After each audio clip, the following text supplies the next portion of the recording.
I read a post one time and it says, do not be a bridge for someone who isn't working. Why do we want to be accepted so much? We overextend ourselves for the need of validation. Just because we want to be accepted, we just let all that go.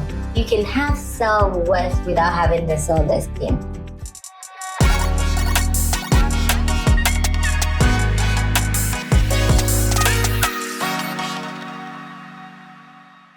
So, self-worth.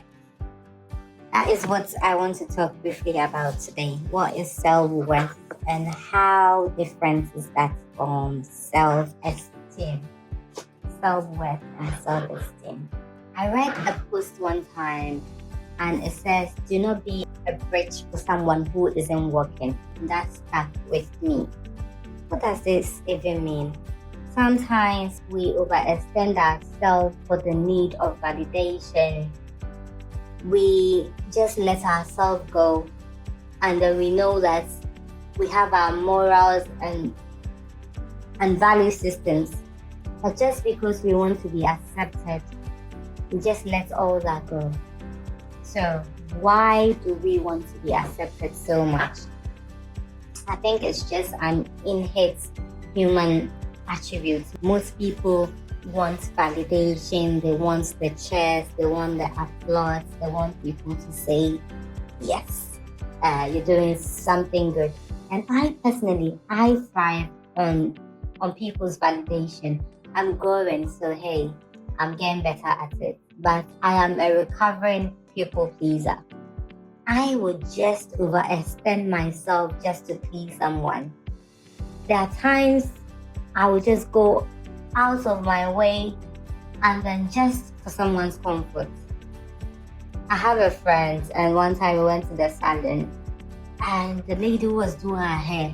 You know, some people when you're braiding your hair, that almost somewhere, yeah, it's so painful. They're literally pulling your brain out of your scalp. And then me, because I don't want to offend the hairdresser, I don't know from Adam. I don't know this lady. I've literally just come. Why can't I speak up? I am like that, but because I'm recovering, there's one thing being something, there's self-awareness, which is the healing process. It's just the starting stage. So the fact that I can realize that I have that problem, I'm now beginning to speak up a bit more. Something as trivial as not wanting to offend a hairdresser, I will not speak up and I'll sit in pain and endure the pain. But my friend would not. She will literally be like, oh please, I haven't put sand in my hair, like literally. So stop touching my hair so hard. This is a very basic example. But in my professional life, in my relationships as well, I tend to overextend myself. And sometimes I realize that people look over me.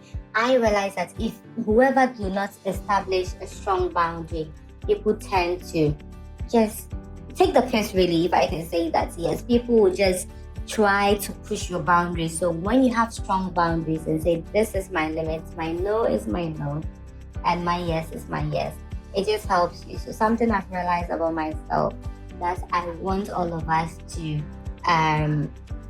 learn from. So self-worth is different from self-esteem. So self-esteem is closely linked with successes. So when you're successful in what you do, you tend to have self-esteem and things like that. But self-worth is innate. It's something that emanates from within you. So you can have self-worth without having the self-esteem. If you know how you are supposed to be treated, you don't take any kind of treatment, you don't overextend yourself for the need of validation or applause from people. Because at the end of the day, when you lie down by yourself in bed, what does those applause do to you? I keep asking myself, why did I not speak up when I could? And you know the thing about me, I will speak out for other people. But when it comes to me, I don't like to speak out. I don't even know why I do that.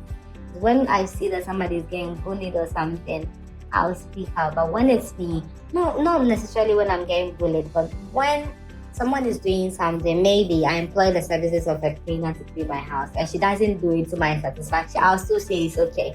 I don't know why, because I don't want to offend them. I just try to be so nice. But like I said, I'm trying to change. There's one way being rude, but there's another way saying what you want and still coming across very nicely, but still being very firm in what you want. And that is what I want us to learn. We need people because humans do not live in isolation. We need people. We thrive on relationships, we thrive on family, we thrive on friendships. But it's also important to know that you're standing out for you and you're looking out for yourself. Because believe me, no one will play the role of Jesus. They won't die for you, they won't sacrifice for you. Even if your partner says, I love you, they won't look out for you as much as you look out for yourself. So you have to make sure that you're looking out for yourself and not being a bridge. Stop being a bridge for someone who isn't working. Why are we doing that? We need to regroup, reassess, look at certain things properly, and make sure we are putting ourselves first. When you put yourself first, guess what happens? What happens is that everyone around you respects you because your boundaries are so strong, but also it makes you genuinely happy.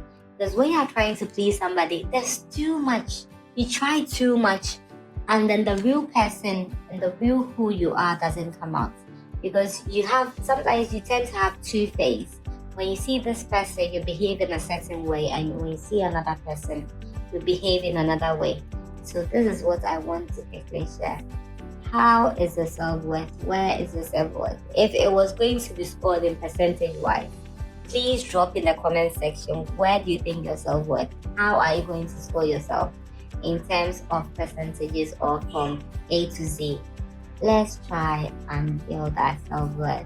It's something that is innate, like I said, but also it's something that you can consciously work on. Like I said, when I realized that I was a people pleaser, the self-awareness is the first step. Working towards, okay, I care about what people will say, but are there positive criticisms? Because believe you me, it's going to limit you so much when your focus is more on what people will say. Because people are hard to please, man. People are so hard to please. If you wear black, they'll say, oh, white would have been better. If you do white, they're going to say something. Everybody has an opinion. It's like they said, opinion are like noses. Everyone has theirs. So otherwise, they're going to be a chameleon where you change your color according to the people you're around. And that is not good for your mental health. That is not consistent with who you have to be. So stand your grounds. People will like you when you're you. Let people like you when you're you. Imagine pretending to be someone else, and then people like you come close to you and realize, oh, that's not who you are. They will leave anyway. So if you are scared of not having friends, if you're scared of people leaving because you're scared to show them who you truly are, the true you will come out. There's an adage in my local language that says, "Subahi episeni saying, to be fancy," and that literally translates that your character is literally like pregnancy. When you're pregnant and maybe a few months, few weeks old, people cannot see, but you can't hide that forever. Because at one point, the protruding stomach is going to come out and people are going to see you. So just be who you are. Don't overextend yourself, and don't be a bridge for people who are not working. Thank you. I hope this helps.